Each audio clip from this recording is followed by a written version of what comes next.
हर हर महादेव, देवों के देव महादेव के चरण में प्रणाम करता हूँ। दुर्गा माँ के चरण में प्रणाम करता हूँ। सरस्वती माँ के चरण में प्रणाम करता हूँ। गणेश भगवान के चरण में प्रणाम करता हूँ। गुरु भाई गुरु बहनों के चरणों में प्रणाम करता हूँ। गुरु भाई गुरु बहन, आज एक सुनाने जा रहा हूँ दो चिड़िया का कार्तिक स्नान व्रत कथा। कहानी बहुत ही मजेदार और बहुत ही ज्ञानवर्धक है। कृपया कहानी को बीच में छोड़ने का गलती मत कीजिएगा। कहानी को अंत तक सुनिएगा। गुरु भाई गुरु बहन, कहा जाता है कि बहुत जन्म के बाद लोग मनुष्य तन में जन्म लेते हैं। लोग मनुष्य तन में जन्म लेने के लिए बहुत सा जीव जंतु तरसते हैं, लेकिन जो मनुष्य तन में जन्म लेता है, जो भी गुरु भाई गुरु बहन जो अगर अच्छा कर्तव्य करते हैं उनके तो लिए ठीक है, लेकिन बहुत सा इस जोनी में आकर के कर्तव्य को भुला जाते हैं।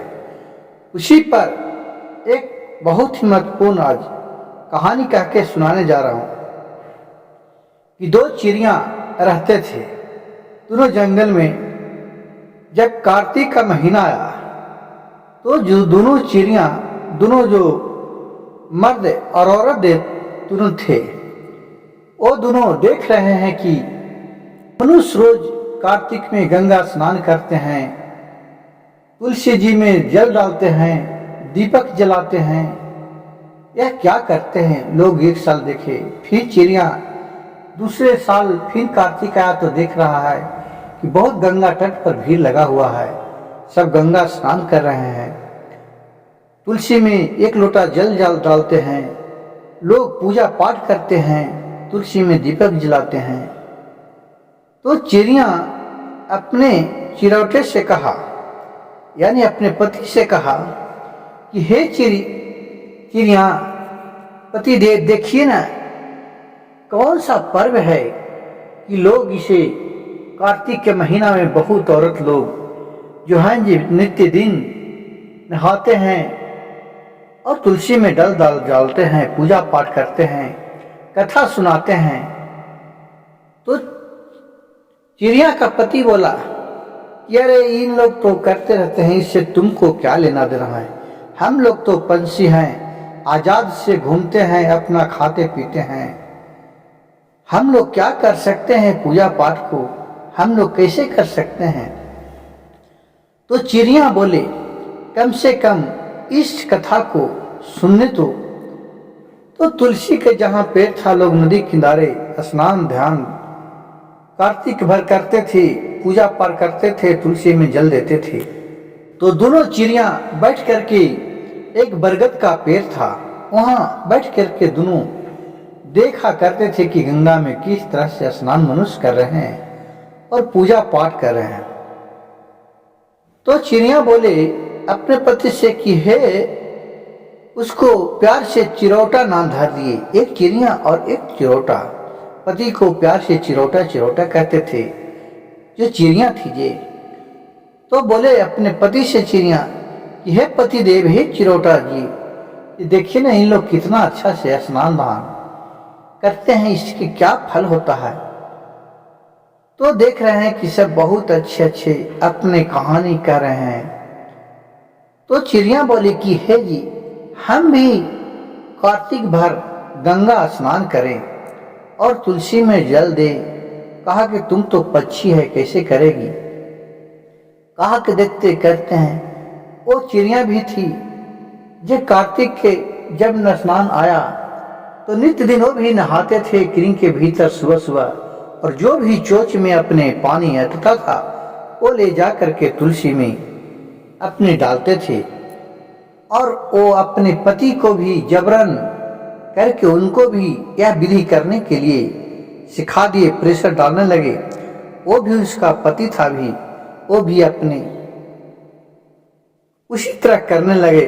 देखिए गुरु भाई गुरु बहन, कि बहुत से पत्नियां ऐसी होती है कि जो पति को अपने जिस तरह से कहते हैं, तो बहुत सा पति का भी पूजा पाठ में मन लगता है, वो भी उसी तरह करने लगे। और फिर अपने सुबह सुबह नहा करके तुलसी में जल डाल करके और अपने दिन भर खाने के जुगाड़ में अपने बाल बच्चे के लिए लाने के लिए वन वन में चल जाते थे और फल फूल लेकर चले आते थे। चिड़िया ने अपने चिरौटे से बोला कि हे जी, हो सकता है कि हम लोग इस जल में पुण्य कर हैं, हो सकता है कि प्रभु भोलेनाथ, शिव शंकर, विष्णुदेव हम लोग के भी अगले जन्म में मनुष्य तन में जन्म दे, ताकि हम लोग भी इतने अच्छे से पूजा पाठ करें। चिरौटा बोला चिड़िया से कि हे मेरी रानी, आपका आवाज सत्य हो, आपका वचन सत्य हो, किसी तरह का अगले जन्म में हम लोग के भी मिले। कहा कि देखिए प्रभु की लीला अगम अपार है, कोई नहीं जानता है। इतने 2 साल अपने किए और हंसी खुशी जीवन बिताने लगे। चिड़िया चिरौटा जंगल में जाते थे, उनको भोजन भी अच्छे तरह मिल जाता था और सुबह सुबह स्नान करने के कारण उनका दिल भी साफ सुथरा रहता था, मन चंगा रहता था। और विष्णु भगवान, माता लक्ष्मी, शंकर जी का नाम लेते थे दोनों चिड़िया और चिरौटा। जब उनका समय आया, 2 साल के बाद दोनों का मृत्यु हो गया। तो देखिए प्रभु का लीला अगम अपार है, कोई नहीं बता सकता है कि किनका क्या है। तो जो चिड़िया थी ये एक ब्राह्मणी के यहाँ जन्म ले लिया, ब्राह्मण के यहाँ, और जो चिरौटा था वो एक राजा के यहाँ जन्म ले लिया। अब दिन पर दिन दोनों अपने हो जा रहा है। तो जो ब्राह्मणी थी, घर जन्म लिया चिड़िया, उसके माता पिता बहुत गरीब थे। एक सांझ खाते थे तो दूसरे सांझ खाने के लिए सोचने पड़ते थे। कभी कहूँ पूजा पाठ करवाए, कहूँ मिल गया जजमान तो ठीक है, कहूँ दान दक्षिणा मिल गया तो ठीक है, और नहीं तो कभी ऐसा भी होता था कि उसके खाली पेट सोना पड़ता था। क्योंकि जो ब्राह्मण की पत्नी थी वो किसी तरह का पूजा पाठ नहीं करती थी और नहीं मानती थी, और घर में मैले कुचैले जैसे भी रहे, जूठा सकरी सब एक घट कर ले रहती थी। तो देखिए गुरुहान कहे जाता है कि हिंदू धर्म ऐसा है कि जो नियम धर्म से अगर चलिएगा तो आपको आगे मही का संस्कार होता है। जहाँ साफ सुथरा रहता है वहाँ माता लक्ष्मी का और विष्णु का वास होते हैं उस घर में। लेकिन पत्नी उसकी थी जो बहुत ही, घर में आजकल गुरुभान देखने को मिलेगा कि बहुत सा घर में लोग ऐसा बेटी पुतोह अन्य लोग ढूंढते हैं कि जो काम के नाम से काजी होते हैं, जिसको कम काजी कहते हैं, वो काम करना ही नहीं चाहता। जहाँ जो सामान है वहाँ पर रह दो, नहीं 2 दिन झाड़ू लगाना, नहीं पोछा करना, मैले कुचैले कपड़े पहनते रहना, नित्य दिन स्नान करना, कभी तो महीनों दिन स्नान करते हैं लोग। उससे क्या होता है कि जो साफ सफाइयाँ नहीं रहने के कारण अगर लक्ष्मी आते हैं भी तो उस घर से रुष्ट के चले जाते हैं। इसलिए हिंदू धर्म में कहा गया है कि जितना साफ सफाई रहता है, जितना आप नियम धर्म मानिएगा, आपके पास लक्ष्मी का वैभव सदा रिद्धि सिद्धि का वास रहेगा, वैभव खुला रहेगा, धन संपदा की किसी तरह का कमी नहीं रहेगा। जितना में आप कमाइएगा उतना ही में खुश रहिएगा। कोई दौलत से ही कोई खुशी नहीं रहता है, एक दौलतमंद आदमी भी दुखी रहता है। इसलिए मन को साफ रखिए। तो दिन प्रतिदिन इसका जो पंडित के बेटी थी वो धीरे धीरे सियान हुआ, वो करने लायक हुई। तो छोटे गो से वो बहुत उसका पूजा पाठ में मन लग गया। वो नित्य दिन उठ करके स्नान करते थी, 1 लोटा तुलसी में जल देती थी, सुबह सुबह घर आंगन को झाड़ू पोछा लगाते थे। ये सब नियम धर्म और पूजा पाठ में बहुत महत्व थी। वो अपनी मम्मी को भी कहती थी, मम्मी क्यों ऐसे कर रहती है, चलिए तुम भी पूजा पाठ करो। उसको माँ थी, कहती अरे बेटी तू क्या ऐसे झूठो मूठो कर रही है, क्या करती है, चलो चुपचाप आके खाना बनाओ, मैं खाऊंगा, हटाओ, पूजा पाठ करने से क्या है, मन साफ रहना चाहिए। और बहुत गंदगी कर ले रहती थी। लेकिन जब से बेटी हुई, अपने कुछ शान उसका पूजा पाठ में मन लगने लगा, जिससे क्या है कि धीरे धीरे उसका घर में लक्ष्मी का वास आने लगा। प्रभु भोलेनाथ का कृपया जागने लगा। वो सच्ची का पूजा पाठ करती थी।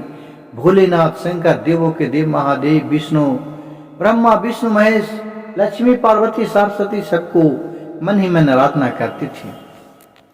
और कार्तिक मास में तो वो नित्य दिन कार्तिक में तुलसी में जल डालती थी। इसी तरह उनका धीरे धीरे विष्णु खुश हुए, लक्ष्मी का वास होने लगा।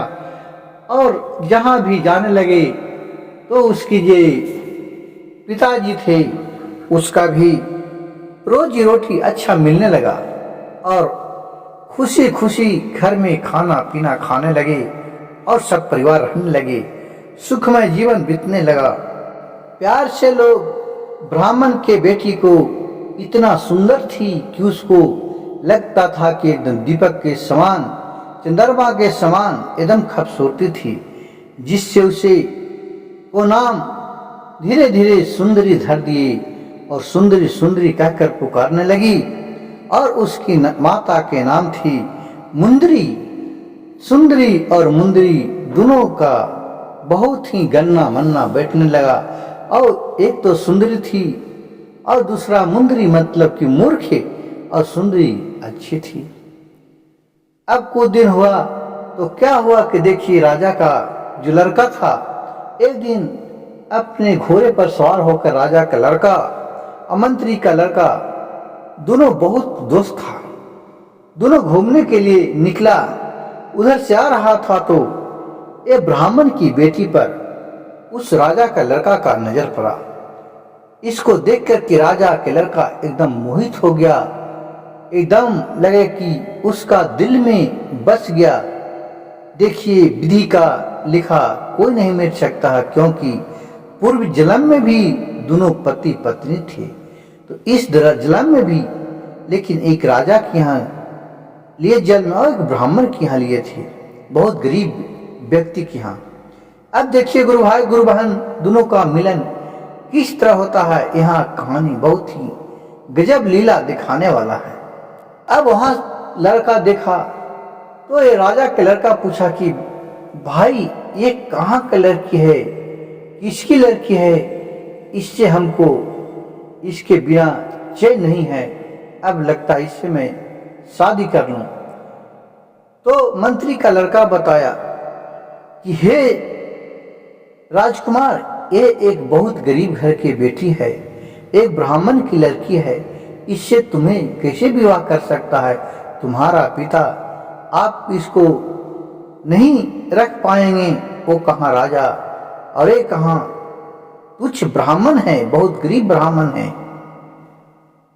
कहे कि ठीक है। अब वहां से राजकुमार घर गया। अब उसको तो दिल में वही लड़की, सोते तभी खाते तभी पीते, एकदम चिंता हो गया। अब चिंता से कहावत में है गुरु भाई कि चिंता से चतुराई घटे, दुख से घरे ते शरीर, और पाप से लक्ष्मी घटे, कह गया भाई कबीर। तो चिंता से उनको नहीं भूख लगे, न प्यास लगे, नहीं किसी से बोले, वो नहीं खाना खाए और आधा पेट खाए, एक रोटी खाए और दिन भर सोता रहे। उसका हालत देख करके उसके पिता को रहा नहीं गया। उसका पिता का एक ही लड़का था।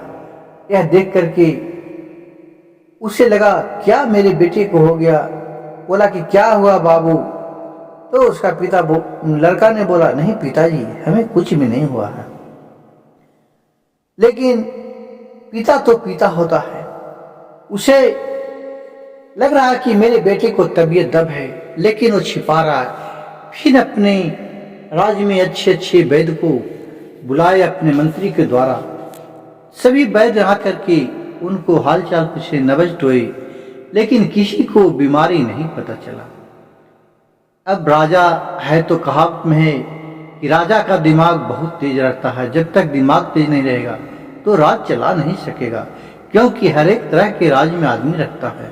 चोर, बदमाश, गुंडा, लखेरा इंसान सभी को राज्य में वास करते हैं और सभी को देखते हुए राजा को चलना पड़ता है। फिर राजा सोचे कि अच्छा, इसका सबसे जिगरी दोस्त इसका मंत्री का लड़का है, उसी से पता चलेगा कि इसका हुआ है क्या। मंत्री को लड़का को बुलाया गया। मंत्री का लड़का आया, उससे पूछा कि हे बाबू, क्या हुआ है मेरे लड़का को, राजकुमार को? जब से एक दिन आया है, नहीं खाता है, नहीं पीता है, एकदम चेहरा देखो एकदम डोल गया, एकदम चेहरा एकदम गरीब पतला हो गया, देह में ताकत नहीं है, क्या हुआ? इसके बारे में तुमसे ज्यादा कोई नहीं जानता है।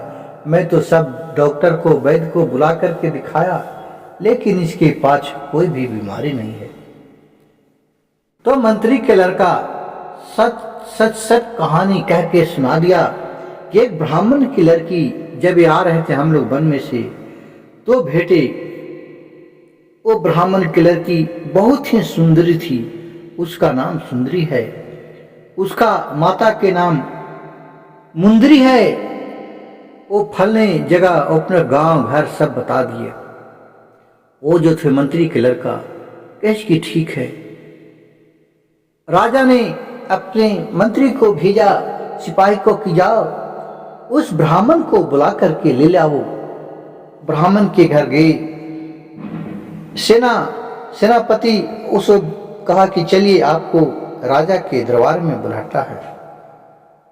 अब इसको तो डर से लगे कि अब क्या हम किए हैं गलती, राजा कहो के बुला रहा है। अब वहां से उठ करके कहा कि ठीक है चलो, और वहां राजा के दरबार में हाजिर हुए।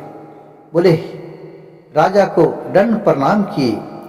बोले कि हे राजन, हमसे क्या गलती हो गई है, जो हमें बताइए। अगर कोई गलती होगा तो हमें क्षमा कर दीजिए। हम आपका सेवक, इसके लिए मैं आपका आभारी रहूंगा।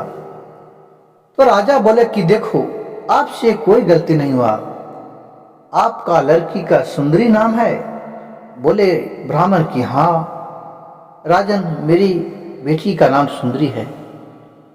तो हम कहते हैं कि आप हमारे बेटी को हमारे लड़के के साथ विवाह करा दीजिए।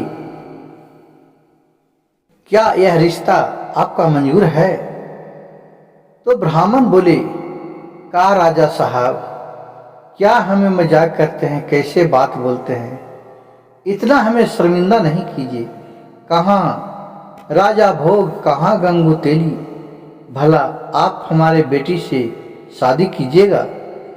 कि हाँ, आपको बेटी से मैं अपने राजकुमार की शादी करूंगा, और ये लीजिए, इसे धन दिया जाए। इसे ने सब कुछ बता दिया, और राजा ने उसको शादी विवाह रचाने के लिए उसे 1 लाख रुपया दिया कि जाओ अपनी लड़की को सर सामान ले देना, आप अपने लोग ले लेना, और अपने बेटी को शादी दिन ठिकाना सब बैठ गया। ब्राह्मण के तो यह बात सुनकर के फूलों नहीं समाया गया, तो खुशी से झूम उठा। बोले, हे प्रभु भोलेनाथ, आपने क्या चमत्कार दिखाए। आज तक तो हमने सपने में भी नहीं देखा था कि अपने बेटी के शादी एक राजघराना में होगा। देखिए बेटी का किस्मत कितना है, कहां से कहां ले गया। और फिर राजा बरियाती लेकर के गया। दोनों चट मरवा पट भतमान हो गया। और इतनी जब बात सुना, शादी के बाद सुना, तो यह लड़का बहुत ही खुशी से झूम उठा और इसका तबीयत ठीक हो गया। अब शादी करने के लिए एकदम खुशी खुशी जैसी इसका कान में गया, इसका सारी बीमारी दूर हो गया। अब ये गया और अपने पत्नी के साथ खुशी खुशी विवाह करके अपने घर लाया, और दोनों शादी विवाह और फिर यहाँ रहने लगे। और यहाँ भी पूजा पाठ अपने आते थे, उसी तरह करने लगे। नित्य दिन उठना है, तुलसी में जल देना है, भगवान के भक्ति भाव करना है, तो खाना वाना बनाना है, सब कुछ अपने सास ससुर का सेवा टहल करने लगे। सुख में जीवन बीतने लगे। सब प्रजा भी खुशी खुशी रहने लगे। अब देखिए, उस ब्राह्मण की कहानी।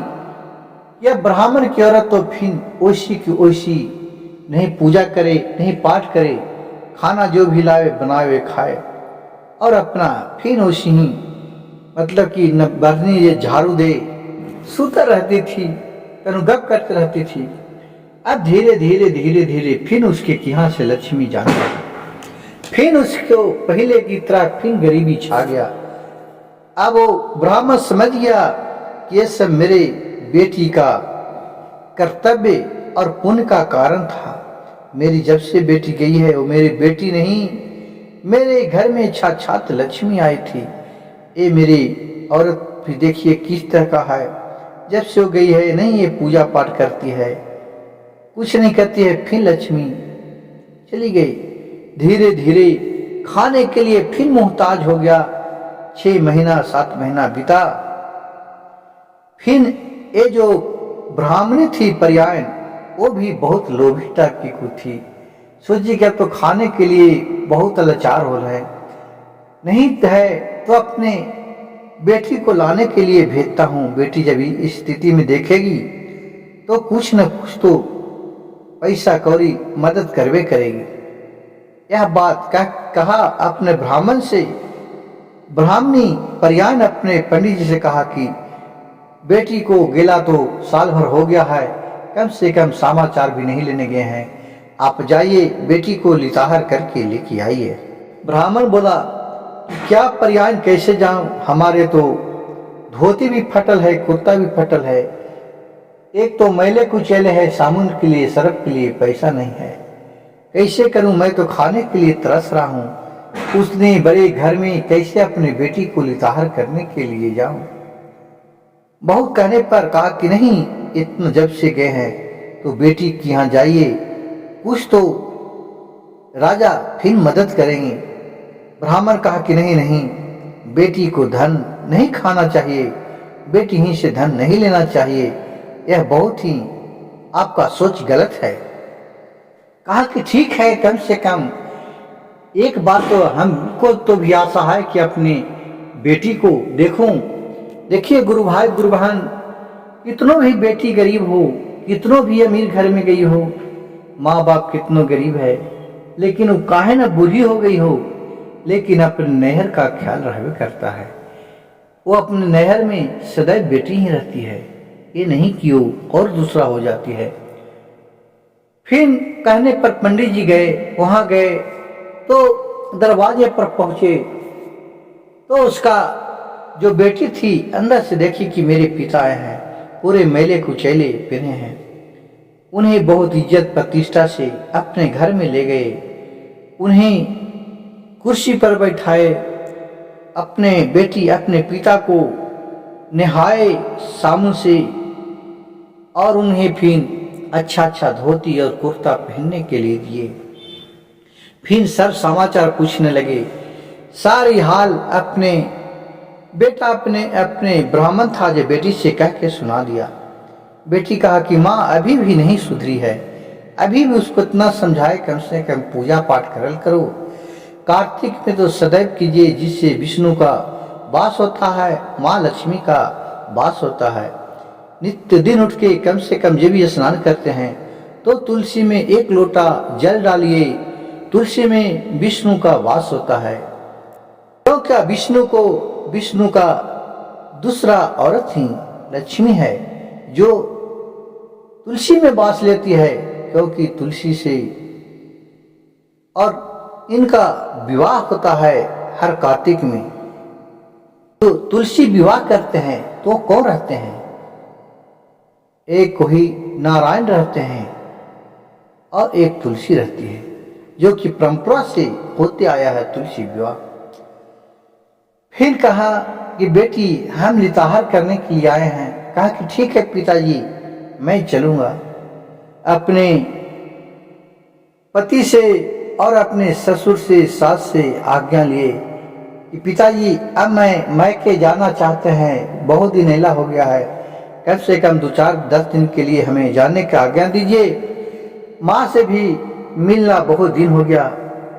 उनका राजा भी बहुत सी अच्छा विचार के थे, स्वभाव के थे। कहे कि जाइए बहू, जिस तरह आप खुश रहिए, क्योंकि बहू की भी उनका रहन सहन देख करके बहुत खुश थी। फिर गया, ब्राह्मण के साथ उसकी बेटी गई। वहां घर पहुंचा तो देख रहा कि वैसे ही खाने पीने के लिए भी सोचने पड़ रहा। राजा ने जाने वक्त दान दक्षिणा में बहुत कुछ अपने पुतों का दे के चलाई थी कि लीजिए, बहू किसी चीज का कमी होगा अपना हुआ खाने पीने का तो इस पैसा से खाइए पिएगा, अपने पिता को भी अगर स्थिति खराब होगा वो दे दीजिएगा। वहां गई, माँ की स्थिति देखकर वो माँ से बहुत समझाई। माँ बोली कि नहीं नहीं, जबरदस्ती उसको फिर बिहानी होला से उठा करके नहाना आने लगी और फिर उसे पूजा पाठ करवाने लगी और फिर 10 दिन रही, फिर आ गई। अब धीरे धीरे वो पूजा करने का उसको माँ की आदत बन गया। उससे फिर उसके घर में सस बरकत लक्ष्मी का वास होने लगा और धन धर्ज होने लगा। फिर वहां से ये आए। अब दोनों का जीवन बहुत ही सुखमय बीतने लगा। एक दिन, अब देखिए गुरु भाई गुरु बहन, जब बहुत से आज भी है कि जो पूजा पाठ करते हैं उसको जो बीतने वाला आगे का समय रहता है, जो बीतता है, जो बीतने वाला है उसको अनुभव होता है। उस तरह इस सुंदरी जो ब्राह्मण की बेटी थी उसे भी अगले जन्म का कुछ महसूस होता था कि हम दोनों भी अगले जन्म में एक पति पत्नी थी, एक चिड़िया थी और चिरौटा था। लेकिन यह बात कह नहीं सकता, दोनों को प्यार इतना बढ़ल था, दोनों आपस में बतियाते थे कि हम लोग भी लगता कि अगले जन्म में भी पति पत्नी ही थे और हम लोग भी लगे कि 7 जन्म तक पति पत्नी रहे। देखिए गुरु भाई गुरु बहन, बहुत से आज कल आपको सुनने को मिलेगा कि जिसका अच्छा तरी बात विचार दोनों में प्रेम भाव बना रहता है तो सोचती है पत्नियां भी और पति भी कि हम लोग तक को जन्म जन्म तक साथ रहे। उसी तरह उन लोग थे। तो ये अपने पति से कह नहीं सकता था कि तू चिरौटा है और मैं अगले जन्म में चिड़िया था। तो कहा कि ए जीजे चलिए ना। चिड़िया जो सुंदरी थी बोले अपने राजकुमार से कि ये जीजे चलिए ना, वो पहाड़ पर एक बहुत तपस्वी रहते हैं, वो हम लोग के सुखमय जीवन के बारे में बताएंगे, क्या हम लोग कैसा कर्तव्य किए हैं। लगता है कि अगले जन्म में अच्छा कर्तव्य किए होंगे जिससे हम दोनों को साथ मिला और इतना लाख दुलार प्यार मिल रहा है। किसी को भी जिज्ञासा बढ़ जाता है कि चलिए कुछ हमें जानना है, चाहे वो कितनों राजा रहे, चाहे रंक रहे, चाहे गरीब रहे या अमीर रहे, किसी को भी सब चीज पूरा भगवान नहीं देते हैं, किसी न किसी जी का कमी रहता है। तो उसको भी जिज्ञासा था कि हम भी अपने पूर्व जन्म का ज्ञान प्राप्त करें। अब दोनों नहाए फिजे वहां गए पहाड़ पर तो देख रहे हैं कि बाबा थे जो अपना आराधना में लगल थे, मगन थे, ध्यान लगले थे। ये दोनों जा करके अपने हाथ जोड़ करके उनके सामने बैठ गए। जब 1 घंटा के बाद बाबा का ध्यान टूटा तो देख रहे कि एक राजकुमार और उसकी पत्नी साथ में आकर के हमारे सामने हाथ जोड़ करके दोनों बैठे हुए हैं। उतने में इसका जान गए, देखते ही ये चिड़िया थी और एक चिरौटा पूर्व जन्म में था। तो राजकुमार को बोले ओ साधु बाबा कि क्यों चिरौटा, क्या हुआ तुम्हारा मेरे पास आया। तो बोले कि नहीं नहीं प्रभु, हम चिरौटा नहीं है, हम राजा के लड़का हैं। बोले कि हाँ हाँ हाँ, तुम राजा के लड़के हो, लेकिन तुम हमारे पास जिज्ञासा लेकर के आए हो कि हम पूर्व जन्म में क्या थे। कहा कि हाँ, आप कैसे मेरे मन की बात जान गए। कहे कि साधु महात्मा के पास ऐसी दैवी शक्तियां होती है कि जो भी आपके आगे के आप जो मन में सोचते हैं जिसके बारे में वो बता सकते हैं, और आगे बीतने वाला क्या है, क्या थे, उसके बारे में भी आगे पीछे बता सकते हैं। तो उसी तरह वो तपस्वी थे कि इनको सारी बात कह के बता दिए कि अगले जन्म में तुम ये चिड़िया थी और तुम चिरौटा था, तुम इसके पति थी, ये तुम्हारी पत्नी थी। जो उस जन्म में तुलसी पूजा किए, कार्तिक नहाए, कार्तिक स्नान व्रत किए, जिसके प्रताप से इस जन्म में तुम दोनों नर घर में जन्म लिया है। इतना बात सुनकर के और तुम्हें आज भी उसी तरह का विचार है। कितने तो राजा के जो सेठ साहूकार के लड़का रहता है वो अहंकार से भर रह जाता है, लेकिन तुम लोग हमारे पास आए, 1 घंटा तक हमारे आराधना को खोलने का आप वेट किए। नहीं तो आजकल के कहाँ लोग मानते हैं। लोग तो आते हैं तो अपना अहंकार में कहते हैं कि उसको उठाओ जगाओ, हमको जो भी करना है आगे पूछेंगे। इस बात से हम आप लोग के प्रसन्न हुए और आप लोग आगे जाओ, बहुत ही तेजस्वी और बहुत ही नाम कमाएगा। इतना कहकर सुनकर के दोनों बहुत खुश हुए और बाबा को दंड प्रणाम किए और वहां से दोनों चल दिए। यहाँ आए, फिर कुछ दिन के बाद इस सुंदरी को एक बहुत अच्छा राजकुमार पैदा लिया और फिर इनका जस भी बढ़ गए और आगे चल करके इनका राज्य में बहुत लोग सुखी संपन्न से रहने लगे और भक्ति भाव जीवन जीने लगे। गुरु भाई गुरु बहन, इस कहानी से हम लोग को क्या शिक्षा मिलते हैं, जिसके बारे में आप कमेंट बॉक्स में जरूर लिखिएगा और कथा अंत तक सुनिएगा। अधूरा कथा सुनने से आपको आधा ज्ञान होगा, पूरा कथा सुनने से आपको पूरी ज्ञान होगी। मेरे चैनल शिव भक्त सविता को एक लाइक सब्सक्राइब शेयर जरूर कीजिएगा। हर हर महादेव कमेंट में लिखना नहीं भूलिएगा। हर हर महादेव जय तुलसी मैया। यही थी संपूर्ण कार्तिक स्नान दान की चिड़िया